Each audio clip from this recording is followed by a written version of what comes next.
सदर मुमलिकत आसिफ अली जरदारी चीन के 5 रोज़ा दौरे के लिए चीन के शहर चांगशा पहुंच गए। सदर के दौरे के दौरान हुकूमत सिंध और चीनी कंपनियों के दरमियान मुआहदों और मफाहमत की याददाश्तों पर दस्तखत भी होंगे।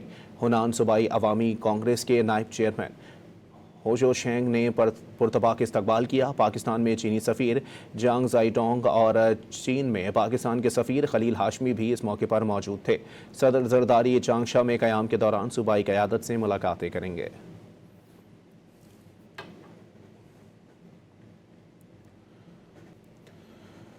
सदर मुमलिकत आसिफ अली जरदारी चीन के 5 रोज़ा दौरे के लिए चीन के शहर चांगशा पहुंच गए।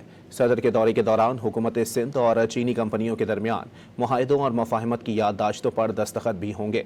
हुनान सूबाई अवामी कांग्रेस के नायब चेयरमैन होजो शेंग ने पुरतबाक इस्तकबाल किया। पाकिस्तान में चीनी सफ़ीर जांग जाइडोंग और चीन में पाकिस्तान के सफ़ीर खलील हाशमी भी इस मौके पर मौजूद थे।